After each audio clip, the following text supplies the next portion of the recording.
In today's tutorial,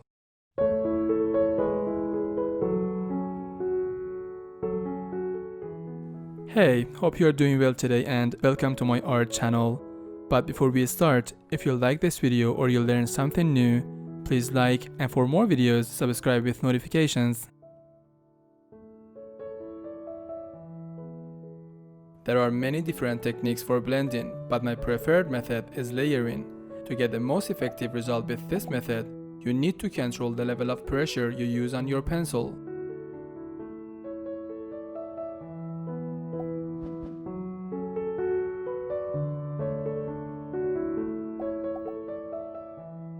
In order to get a base layer, I begin by layering burnt ochre very lightly across the eyelid.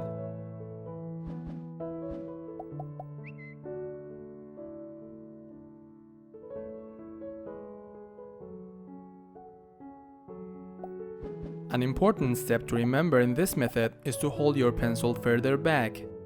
This helps to control the amount of pressure you're using, since you can always build up the layering but you can never take it away. If you press too hard with the pencil, it begins to flatten the tooth of the paper, and therefore you can't add more layers.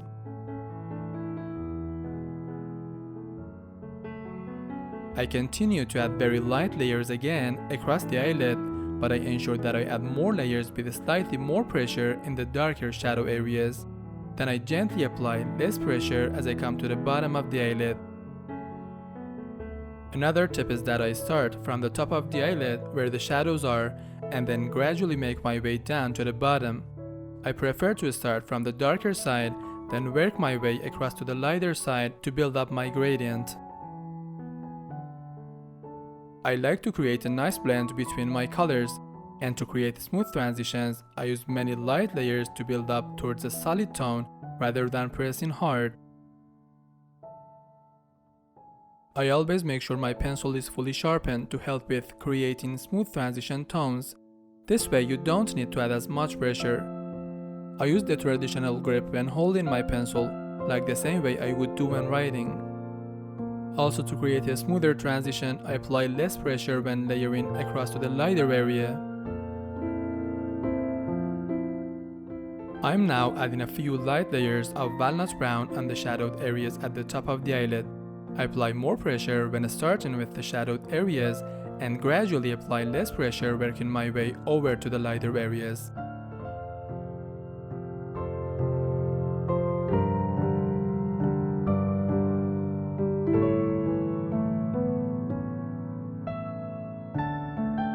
Next, I go in with black, which helps you add in more depth and contrast to it.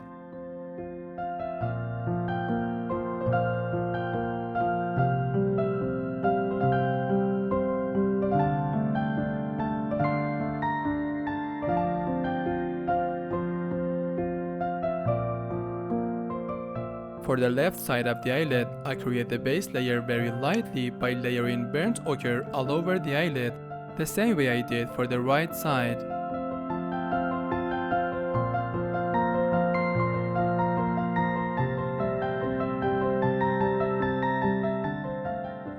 Once I finish building up walnut brown, I use black to create the correct level of contrast while continuously reflecting back to the reference photo.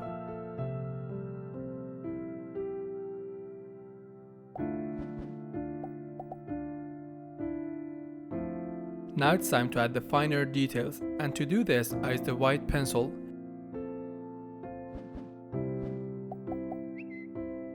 This helps to lift some of the colored pencil layers off the paper.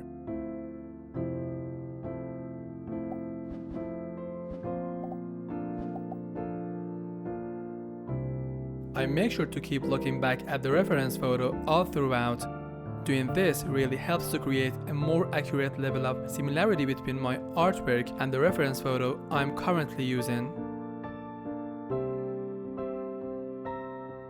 All of these colors mentioned are the colors I use for this particular skin tone, and they will also be listed in the description. So that's it for this tutorial, and I hope you enjoyed it. If you did, make sure to give it a thumbs up and let me know what your thoughts are. Also keep checking back with me for more tips on how to master drawing hyper-realistic facial features or portraits with new videos every week. I'll see you in the next episode. Goodbye.